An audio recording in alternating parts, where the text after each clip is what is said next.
बिस्मिल्लाहिर्रहमानिर्रहीम। मैं मोहम्मद सलमान, आप देख रहे हैं मेरा चैनल मास्टर कोचिंग सेंटर। आज की जो वीडियो है वो है क्लास 11 के चैप्टर नंबर 4 की डिस्क्रिप्शन के ऊपर। चैप्टर नंबर 4 को डिटेल में हम समझेंगे। एक वीडियो में पूरा चैप्टर तो नहीं कवर होगा, 3 या 4 वीडियो में इस चैप्टर को इंशाल्लाह पूरा कवर करेंगे। तो ऑलमोस्ट 20 टॉपिक्स हैं इस चैप्टर के अंदर जो हमें कवर करने हैं। डिटेल चैप्टर नहीं है। अगर एग्जामिनेशन पॉइंट ऑफ व्यू से इस चैप्टर को मैं लूँ तो एग्जामिनेशन पॉइंट ऑफ व्यू में इस चैप्टर से न्यूमेरिकल एंड शॉर्ट इम्पॉर्टेंट है। लॉन्ग इस चैप्टर में कोई इम्पॉर्टेंट नहीं है। एग्जाम में बहुत ही कम या रेयर चांस है कि इस चैप्टर से आपके पास शॉर्ट नज़र आएगा पेपर में। सही है। तो कॉन्सेप्शनल चैप्टर है, समझने वाला चैप्टर है और डेली लाइफ से रिलेटेड बहुत सारी चीज़ें हमें इसमें समझने मिलेंगी। तो चलते हैं अपने चैप्टर के ऊपर। चैप्टर का जो नाम है वो है rotational and circular motion. Rotational या सर्कुलर मोशन की बात करें तो सर्कुलर डायरेक्शन में किसी मोशन की बात करें तो सर्कुलर मोशन आता है। अगर मैं बात करूं कि किसी फ़ैन की, फॉर एग्जांपल अगर मैं फ़ैन की एग्जांपल ले लेता हूं तो फ़ैन की कंडीशन क्या होती है, क्योंकि फ़ैन है तो फ़ैन के ब्लेड्स हैं, मूवमेंट जो कर रही होती है वो इसके ब्लेड को कर रहे होते हैं। सही है। तो ये रोटेशन या सर्कुलर मोशन में बोल सकते हैं, कर सकते हैं। अगर मैं प्रॉपर रोटेशनल मोशन की एग्जांपल आपको समझाऊं कि रोटेशनल एग्जांपल क्या है, कि एक ऐसी बॉडी जो पूरी स्पिन कर रही हो, कि बॉडी ही पूरी टोटल क्या है, स्पिन कर रही हो, उस बॉडी की मैं बात करूंगा किसमें, रोटेशनल या सर्कुलर मोशन में। सही है। चैप्टर से स्टार्ट करते हैं। चैप्टर में सबसे पहले दिया काइनेमेटिक्स ऑफ एंगुलर मोशन, के एंगुलर मोशन की काइनेमेटिक्स क्या है। The kinematics of rotational motion describe the relation of among the rotational angle, के रोटेशनल एंगल कितना बन रहा है, दूसरी एंगुलर वेलोसिटी कितनी है, उसकी कितनी रफ्तार से वो चीज़ मूव कर रही है, फिर उसमें कितनी वेलोसिटी की चेंजिंग आ रही है एक पर्टिकुलर टाइम में, कि उसकी एंगुलर एक्सेलरेशन क्या बनेगी और वो कितने वक्त के अंदर, सारी चीज़ें, ये सारी चीज़ों का रिलेशन डिस्क्राइब होता है किसके अंदर, काइनेमेटिक्स ऑफ एंगुलर मोशन के अंदर। आगे बात करें तो relation between angle of rotation, angle of velocity, angular acceleration to their equivalent linear kinematics, और इन्हीं का रिलेशन लीनियर से क्या बनता है, ये सारी चीज़ हम इस चैप्टर में डिस्कस करेंगे। We all drive kinematic equation for rotational motion under constant acceleration. और एक खास की पॉइंट याद रखने का कि जितनी भी हम यहाँ पर काइनेमेटिक्स की इक्वेशन ड्राइव करते हैं वो सारी के सारी किस में ड्राइव करेंगे, कांस्टेंट एक्सेलरेशन के। जब एक्सेलरेशन इसकी क्या होगी, कांस्टेंट होगी, इस सूरत में हम सारी करेंगे ये डेरिवेशन या रिलेशन। सही है। आगे बढ़ते हैं। Rotational quantities. अब रोटेशनल क्वांटिटी क्या है, कि अगर मैं बात करूं, rotation motion happens when a body itself spin, कि रोटेशन होगी कब, जब कोई बॉडी क्या करेगी, अपने आप को पूरी तरह से स्पिन करेगी। For example earth spin on the axis and turning shaft of electric force, कि एक इलेक्ट्रिक फोर्स है, मोटर है, उसके शाफ्ट मतलब जो उसकी मोटर की जो मेन पार्ट होता है उसको शाफ्ट बोलते हैं। सही है। शाफ्ट मूव कर रहे हैं। We see a turning wheel motion, कि व्हील का जो मोशन है, अगर सिर्फ पर्टिकुलर व्हील की बात करें वो सर्कुलर डायरेक्शन में होता है। But we found a need of different system of measure. There are 3 basic system of definition of angle, के एंगल को डिफाइन करने के बेसिक 3 एंगल मेजरमेंट दिए। The revolution is one complete, the revolution is one complete. अब revolution की but definition दी, पहले तो एक बात बताई कि एंगुलर मेजरमेंट की हमारे पास 3 बेसिक सिस्टम है। इसके अलावा एक पॉइंट दिया कि the angular revolution is one complete rotation, के एंगुलर रोटेशन होता है ये कि एक पूरा कंप्लीट रोटेशन। एग्जाम्पल कि एक बॉडी है, ए पॉइंट से शुरू ही सर्कुलर डायरेक्शन में जब घूम के वापस ए पर आएगी, हम इसको बोलेंगे वन रोटेशन। तो एक पूरा कंप्लीट रोटेशन का मतलब ए पॉइंट से स्टार्ट होना और वापस ए पर आके रुक जाना, या रुकना नहीं, अगर आगे बढ़ती है तो इसका मतलब वो एक और रोटेशन कंप्लीट करी, तो एक रोटेशन होता है पूरा टोटल। अगर मैं इसी की बात करूं तो एक रोटेशन हम मेजर करते हैं 360 डिग्री में। ये एक बेसिक सिस्टम है जो एंगल के मेजरमेंट में यूज़ होता है।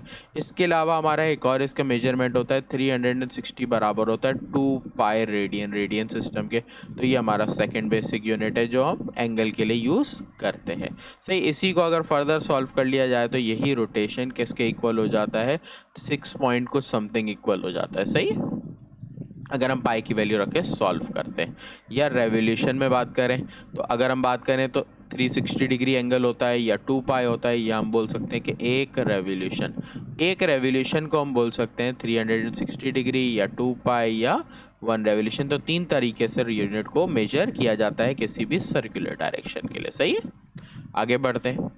The angular displacement. डिस्प्लेसमेंट हमने पिछले चैप्टर में पढ़ा है कि एक पॉइंट से दूसरे पॉइंट तक का स्ट्रेट लाइन डिस्टेंस या किसी पर्टिकुलर डायरेक्शन में डिस्टेंस मेजर किया जाए वो डिस्प्लेसमेंट कहलाएगा। लेकिन यहाँ पर अगर मैं बात करूँ एंगुलर डिस्प्लेसमेंट की, तो आप फिगर को देखो कि एक ऑब्जेक्ट था, फॉर एग्जांपल वो यहाँ से शुरू हुआ, सही है, मूव करता करता वो कहाँ तक आ गया, वापस यहाँ पर आ गया। या मैं यूँ लेता हूँ कि ए से वो कहाँ पर आया, इस बी पॉइंट पे आया, या बी से ए पे गया। इसके बीच में जो ये सर्टेन एंगल बनाएगा, ये इसका एंगल ऑफ डिस्प्लेसमेंट कहलाएगा कि इसने कितनी डिस्प्लेसमेंट की। यही चीज़ कहलाती है एंगुलर डिस्प्लेसमेंट के ए से बी से लेके ए तक या ए से बी के बीच में जो इसने एंगल बनाया वो उसका कहलाएगा एंगुलर डिस्प्लेसमेंट। अगर मैं इसकी नोट की बात करूँ जो नीचे लिखा है, angle is the radian in the, यहाँ पर एक मिस्टेक ये है कि यहाँ पर रेशियो आएगा। सही है, angle in radian is the ratio of arc of S to the ratio of S. तो यहाँ पर हमें बता रहे कि जो एंगल है वो दो क्वांटिटीज के रेशियो के बराबर है। रेशियो को हम लिखते हैं अपॉन में, तो रेशियो बता रहे हैं कि एस और आर, एस हमारा ये इसका डिस्टेंस जितना ये ट्रेवल करेगा और आर इसका सर्कल का रेडियस, इन दोनों के बीच में इसका रिलेशन बनता है theta is equal to S upon R, जो फॉर्मूला है एंगुलर डिस्प्लेसमेंट के लिए लिखा है।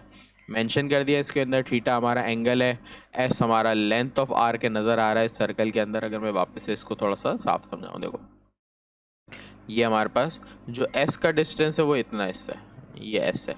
अगर मैं आर की बात करूं तो वो इस तरफ और इस तरफ पूरा सेम रहता है, और ये हमारा एंगल है। तो ये इस ट्राइंगल के ऊपर ये सारी चीज़ें डिपेंड करी, ये सारी चीज़ें यहाँ से लिखी है। सही है, आगे आते हैं। The angle is measure in radian. यहाँ पर बताया कि एंगल जो मेजर होता है वो रेडियन में होता है। Is define as the ratio of length, ये तो पीछे भी पढ़े कि एंगल को डिफाइन करना है रेडियन के अंदर।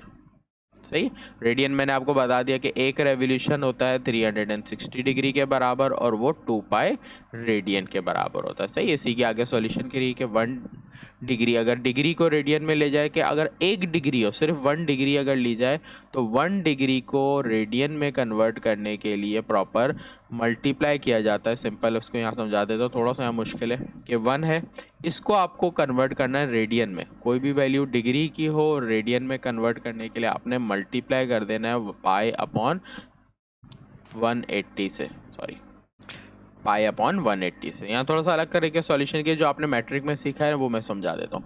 तो यहाँ पर वैल्यू है 1 है, इसको मल्टीप्लाई करेंगे पाई अपॉन 180, तो पाई की वैल्यू होती है 3.142 और 180 से अगर आप डिवाइड करेंगे इसको तो आंसर आ जाएगा 0.0175। इन्होंने 2 पाई रेडियन 2 पाई 360 लिखा है, मैंने जो मैट्रिक में आप लोगों ने सीखा उससे समझा दिया। सही है, वरना ये भी तरीका गलत नहीं है। इसमें क्या किया है कि एक जो कंप्लीट रोटेशन होता है 2 पाई के और 360 डिग्री के बराबर होता है, तो उससे सॉल्व कर लिया है। सही है, वरना आप डायरेक्ट भी कर सकते हो। याद रखो, कोई भी वैल्यू डिग्री की रेडियन में कन्वर्ट करने के लिए आप मल्टीप्लाई कर दो पाई अपॉन 180 से उसको। सही है, ये आपका सॉल्व होके आ जाएगा।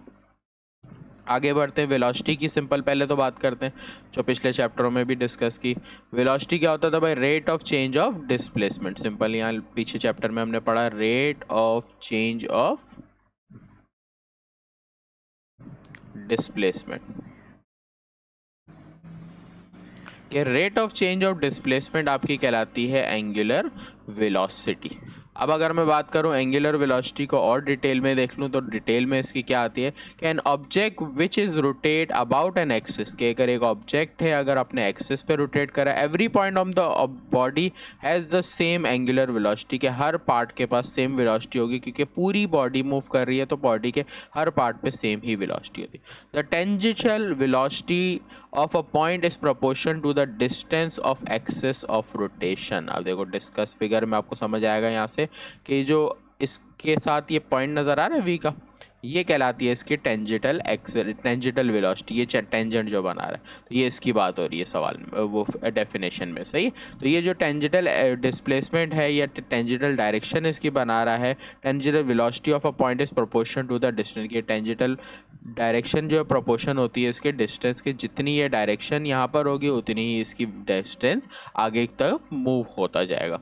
तो ये एक डायग्राम दिया कि इस तरह से मूव करता है।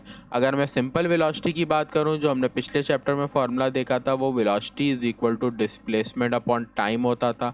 अब हमारे पास है एंगुलर वेलोसिटी। जब एंगुलर वेलोसिटी होती है तो डिस्टेंस की जगह हमने इस्तेमाल किया थीटा, टाइम टी है, और एंगुलर वेलोसिटी के लिए हम एक सिंबल इस्तेमाल करते हैं W। तो फॉर्मूला बनता है W is equal to theta upon T. अगर मैं बात करूं सिंपल की, तो W इज इक्वल टू, इन्होंने V अपॉन R ये तो लिखा है, एक और फार्मूला और एक बेसिक फार्मूला हमारा ये बनता है, सही है। तो एक और फार्मूला इन्होंने W से लिखा है जो V अपॉन R भी बनता है इसका। ये तो यहाँ पर देखो इन्होंने एवरेज वेलोसिटी से फॉर्मूले को लिखा है, तो average velocity is equal to delta theta divided by delta time. Describe कर दिया है कि ओमेगा, इसको पढ़ते हैं ओमेगा है सिंबल में, एंगुलर वेलोसिटी है, थीटा एंगुलर डिस्प्लेसमेंट है, और टी आपका टाइम है। The second angular velocity measure in radian per second. अगर मैं बात करूँ एंगुलर में वेलोसिटी की, तो वो मेजर होती है रेडियन पर सेकेंड में। हम वेलोसिटी मेजर करते थे मीटर पर सेकेंड में, लेकिन angular velocity radian per second में मेजर होती है। The SI unit of angular velocity is second inverse, but it is usually write it radian into second। तो angular velocity का जो यूनिट है वो क्या है, second inverse या radian into second inverse ही लिखा जाता है, सही। angular velocity is considered to be the vector quantity with the direction along the axis of rotation, कि इसकी जो डायरेक्शन है वो axis of rotation होती है। hand rule the instantaneous velocity। अब एक नया टॉपिक है यहाँ पर, एक इसी के आगे का, कि instantaneous velocity क्या होती है। तो इंस्टेंटेनियस वेलोसिटी होती है कि किसी पर्टिकुलर पॉइंट पे अगर वेलोसिटी को नोट किया जाए, तो एग्जांपल के तौर पे हम बेसिक एग्जांपल में समझ सकते हैं कि पर्टिकुलर पॉइंट पे जो वेलोसिटी नोट की जाती है वो एंगुलर वेलोसिटी होती है। कि यहाँ पर डेफिनेशन है the angular velocity, the instantaneous angular velocity which is defined as the instantaneous rate change of angular displacement. अगर डेफिनेशन में बात करें कि change in acceleration, change in distance अगर नोट किया जाए एक पर्टिकुलर विद रिस्पेक्ट टाइम में, पर्टिकुलर टाइम में, तो वो कहलाता है इंस्टेंटेनियस एंगुलर वेलोसिटी। कोई फर्क नहीं है, देखो पीछे फॉर्मूला लिखा था W is equal to delta theta upon T, formula लिखा था, सेम फॉर्मूला है। जब इंस्टेंटेनियस होगा तो यहाँ INST इंस्टेंटेनियस के लिए वर्ड लिखते हैं। और एक और चीज़ यहाँ पर आती है लिमिट्स t टाइम 0। यहाँ पर आपके पास डेल्टा t है तो लिखोगे डेल्टा t टाइम 0। थोड़ा सा और साफ करके लिख के दिखा दूँ, देखो क्या। तो हमारे पास W इंस्टेंटेनियस, जब भी इंस्टेंटेनियस लिखते हैं तो लिमिट्स डेल्टा t टाइम 0, फिर आगे फॉर्मूला लिखते हैं। ये लिखने की वजह यूं होती है क्योंकि इंस्टेंटेनियस के वक्त जब ये टाइम की बात करें तो वो ऑलमोस्ट ज़ीरो होता है।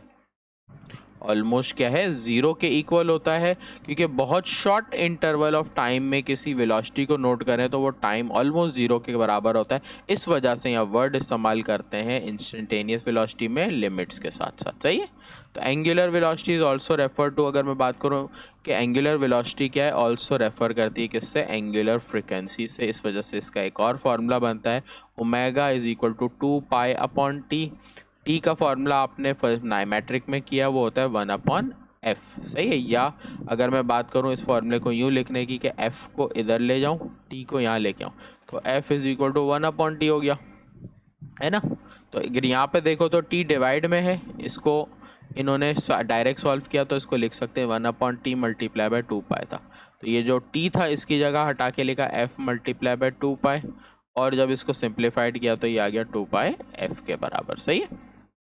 एक और एग्जांपल आगे इन्होंने लिख के दी हुई है। And other practical unit of angular velocity is revolution पर सेकंड। की अगर मैं एक और बात करूं कि रेवोल्यूशन पर सेकंड किसका एक और यूनिट है, एंगुलर वेलोसिटी का। Revolution per minute, sorry second तो हमने पीछे पढ़ा था, अब ये मिनट में। Usually use in industrial rotational machine, जब इंडस्ट्रियल मशीन होती है उसमें यूज किया जाता है। An odometer of a vehicle, जो व्हीकल्स होते हैं उसके अंदर किलोमीटर पर आवर या उस तरह यूज़ करते हैं। तो जब मिनट में होगा तो यहाँ पर क्या है 60 से सॉल्व करेंगे। तो राउंड पर मिनट में आरपीएम, याद रखना ये वर्ड बहुत जगह पे आपको नज़र भी आता होगा, किसी किसी डिवाइस में फैंस वगैरह, मोटर्स वगैरह या गाड़ियों के अंदर, कार्स के अंदर इस तरह से नज़र आता है। सही है। आगे एक दिया right hand rule for angular quantities, कि राइट हैंड रूल की अगर मैं बात करूं क्वांटिटीज से, तो यहाँ पर बोल रहा है let us consider a circular disc. सामने एक डायग्राम बनाई हुई है, वही समझाता हूँ कि एक सर्कुलर डिस्क ली है, रोटेशन अराउंड क्लॉकवाइज टॉर्क। अगर बात करूँ तो दो फिगर आपको नजर आ रही है, एक क्लॉकवाइज में है और एक एंटी क्लॉकवाइज में देखो जा रही है वाली। सही है। तो यहाँ पर दो दी हुई इन्होंने, एक क्लॉकवाइज काउंटर क्लॉकवाइज और एक क्लॉकवाइज। तो काउंटर क्लॉकवाइज हमारा दूसरे वर्ड में क्या पढ़ते हैं, एंटी क्लॉक। सही है। एंटी क्लॉकवाइज बोले या काउंटर क्लॉक बोले, जो घड़ी के उल्टे डायरेक्शन में। अगर घड़ी के कांटे की बात करें, निडल की बात करें वॉच में, तो वो आगे जा रही होती है, अगर पीछे आ जाओ तो उसको काउंटर क्लॉक या एंटी क्लॉक बोलते हैं। सही है। तो let us consider circular disc counterclockwise as shown in figure 4.3a. In the result, direction angular velocity will be outward direction in similar way when the disc start to rotate clockwise. अगर इसको clockwise move करेंगे then the direction of angular velocity will be inward in represent by figure 4.3 के अगर मैं backward move करूँगा तो counter clockwise की वजह से इसकी outward जाएगी, इसकी जो है velocity है वो कहाँ पर जाएगी, outward, और अगर आगे की तरफ जाएगी तो inward मतलब आगे की तरफ जाएगी। तो जैसे जैसे कोई चीज़ को बैकवर्ड मूव करेंगे, गाड़ी को पीछे मूव करना होता है तो बैकवर्ड मूव होता है व्हीकल, तो वो बैकवर्ड फोर्स देता है। जब आगे मूव कराना होता है तो आगे मूव करता है, तो वो आगे की तरफ जब रोटेशन करता है तो क्लॉक और एंटी क्लॉकवाइज की वजह से उसकी वेलोसिटी के अंदर, डायरेक्शन के अंदर भी डिफरेंस आता जाता है। आगे है इसमें टॉपिक हमारे पास है, लास्ट टॉपिक है आज की वीडियो का, एंगुलर एक्सेलरेशन। क्या एंगुलर एक्सेलरेशन क्या है, in rotational motion change in acceleration. अब अगर इससे पहले मैं आपको बेसिक एक्सेलरेशन की बात करूं तो पीछे हम एक्सेलरेशन सिंपल करते थे, वो होता था वेलोसिटी अपॉन टाइम। कि सिंपल एक्सेलरेशन होती थी change in velocity upon time. अब अगर एंगुलर वेलोसिटी की बात करेंगे तो यहाँ पर होगा change in angular displacement. Angular displacement को W से लिखते हैं और टाइम को T से। सही। और एंगुलर एक्सेलरेशन का सिंबल भी चेंज होता है। तो हमारे पास डेफिनेशन ये आएगी कि change in angular velocity upon time is known as angular acceleration या rate of change of angular velocity. यहाँ पे देखते हैं क्या लिखी बुक में भी समझाता हूँ। तो change in rate of rotation involve a change in angular velocity and the result in the angular acceleration. थोड़ी तो मुश्किल करके लिखी लेकिन बात वही है।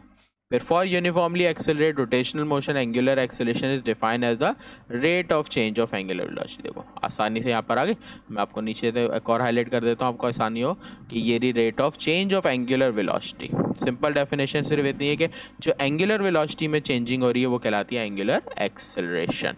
वो फॉर्मूला मैंने आपको पीछे समझाया कैसे होता है, जैसे इस एक्सेलरेशन का फॉर्मूला सेम ही है, सिंबल्स की जो चेंजिंग है वेलोसिटी में आपने वो चेंज करके लिख दी। सही है।